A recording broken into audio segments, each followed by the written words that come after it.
Hello, friend. Thanks for joining me for another book chat. Today, let's spend some time with 12 Caesars by Mary Beard. This book was originally published in 2021. It is some art history, and it's got a subtitle here: Images of Power from the Ancient World to the Modern. So 12 Caesars by Mary Beard. I decided to read this for a couple of different reasons. One, it's art history, and I enjoy art history. I don't think I read a lot of it, but I do enjoy it when I do read it. And then this one in particular, since it pertained to ancient Rome, really piqued my interest. And then Mary Beard, I read her history of Rome a few years ago called SPQR, and I chatted that here on my channel, so I will link to that chat down below.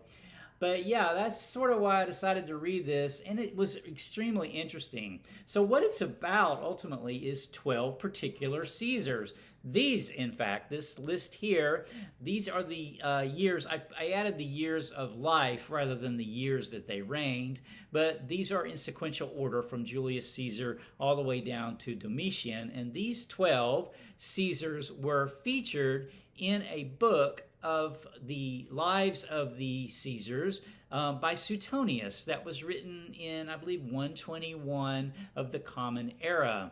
This ancient book became very popular during the Renaissance, and since it featured these 12 Caesars then entered the popular imagination of Western Europe, where it continued to have impact the culture all the way through, at least through the 19th century, and some you say, well, into the 20th century. Although I think their resonance in the culture has declined in our contemporary world, but nevertheless, for many centuries, these 12 were featured in art and of all kinds. And the average person, the average educated person, a middle-brow type person, middle-brow to highbrow person, would have known who these 12 were and be able to recognize them through their images. But Mary Beard asks in this book is like, how do we know about these images? Where do these images come from? How did all of this happen? And that's what's mainly explored in this book. So the book is divided into 7 chapters and an afterword. These are the chapter titles here.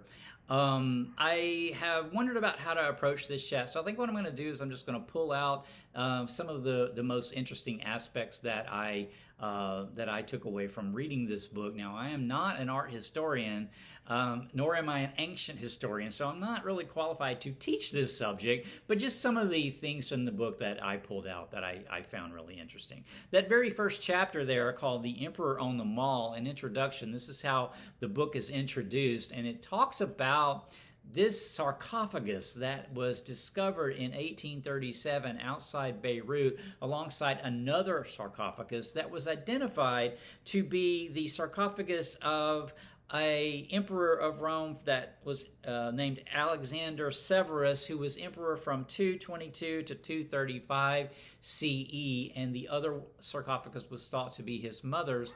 But nevertheless, this sarcophagus of Alexander, supposedly Alexander, and it was always called into question whether or not this was actually Alexander's, but for a while it was thought to have been the Emperor Alexander's sarcophagus. It made its way to the United States, and it was actually offered to Andrew Jackson, the president, as a burial for him to be buried in. And he actually rejected this offer because he thought being buried in a Roman sarcophagus would be anti-democratic. So I thought that was extremely interesting. And then this sarcophagus actually was on display at the Smithsonian Institution here in Washington, D.C.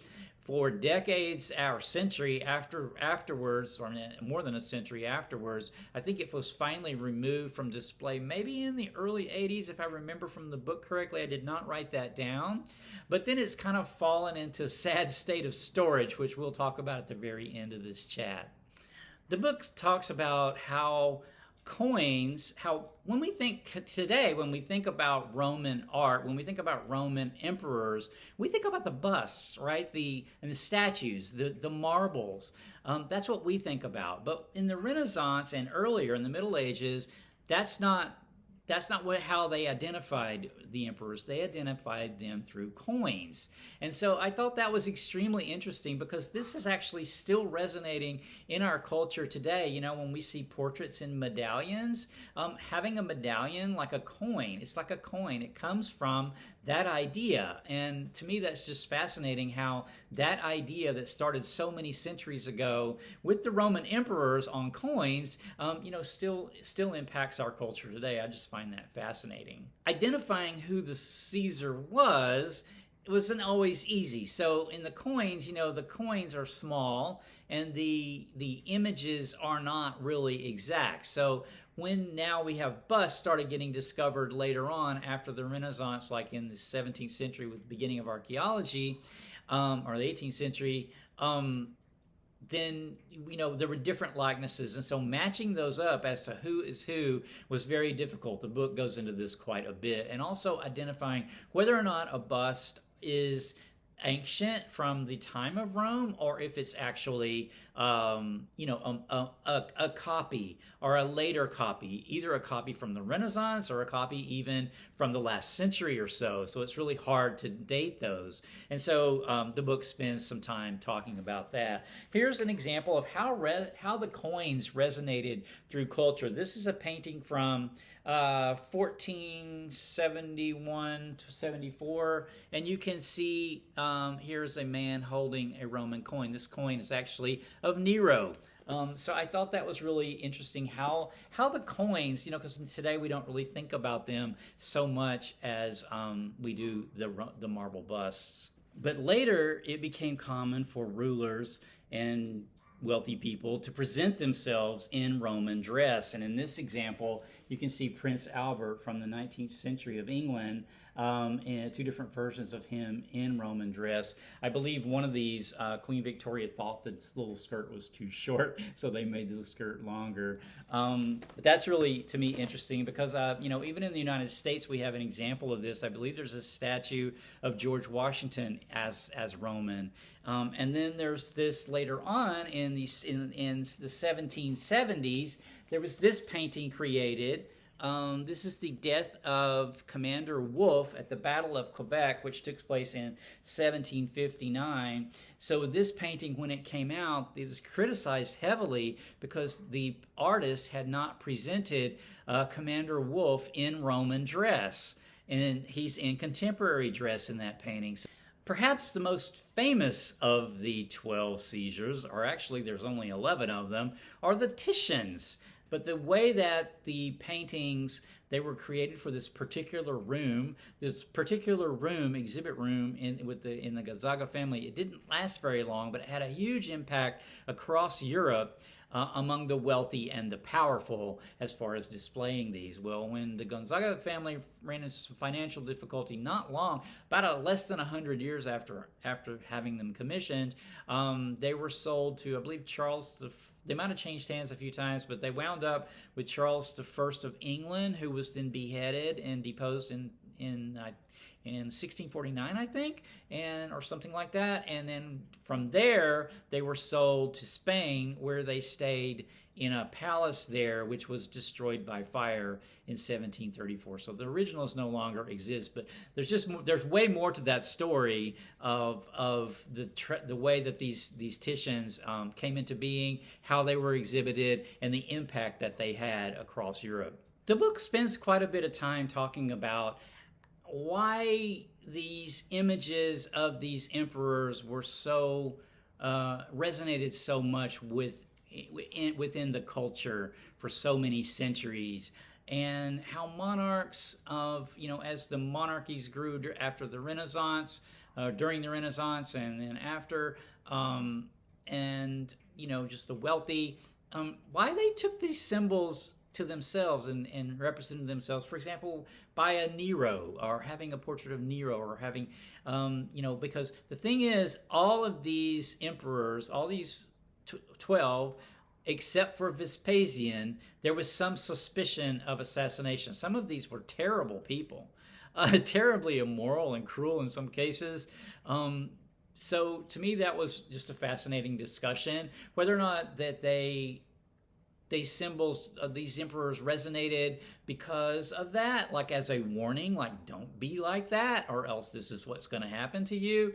Or if they admired the autocracy that these emperors had, I don't know, but there's really interesting discussion in the book about that. One thing I didn't mention was the collecting in general. She talks about this a bit in the book as well. It's like making the set of 12.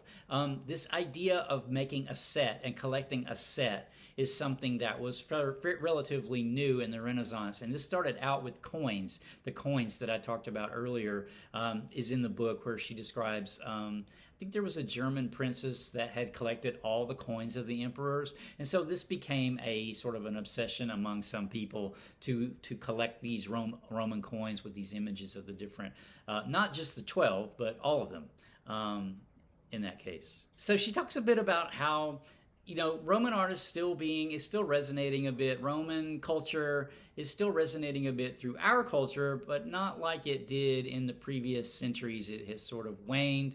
There are some examples here. This was Franklin Roosevelt, President Roosevelt of the United States, having a toga party for his 52nd birthday in 1934. And this was kind of interesting, she points out, because Roosevelt was the only U.S. president who had more than 2 terms. The United States used to have a voluntary limit on presidential terms of 2 years, and Roosevelt ignored that and actually had more than that. And since then, we have a constitutional amendment where now it's limited to only 2. But back then, so whether or not that's a play on the autocracy of these 12 Caesars or not is in question. But it seems like he doesn't quite have the qualms against Roman symbolism that Andrew Jackson had. Finally, I will close with a quote from the book that I just thought was so cool. Sort of at the end, there's a picture here of the sarcophagus from the very beginning of the book. The sarcophagus that was supposed to be Emperor Alexander's. You can see it there, sort of by the covered wagon here. And Mary Beard says, "Part of me finds something slightly appealing about the postmodern juxtaposition of ancient sarcophagus and the leftover detritus of modern technology and commerce that its original occupant, emperor or not, could never have known. At the same time, part of me finds it a little sad. For all my talk about the continuing importance of the Roman imperial legacy, you could hardly find a better example of its fall from grandeur to banality or oblivion." So yeah, now the sarcophagus is just sitting in storage. The Smithsonian storage, usually wrapped in plastic and surrounded by a covered wagon and some other. It's in the Department of it's in the transportation section, and no one knows why. But it's there with covered wagons and obsolete race cars and things like that are in the collection, but in storage. Anyway, the book was extremely interesting. I did enjoy it a lot. I need to read more art history. Memo to self. My next chat is going to be Deaf Republic by Ilya Kaminsky. I have finished this already. This is it's not really a collection of poetry. It's a little novella in poetry, and it was really, really good. I'll chat about this very soon. So until next time, take care.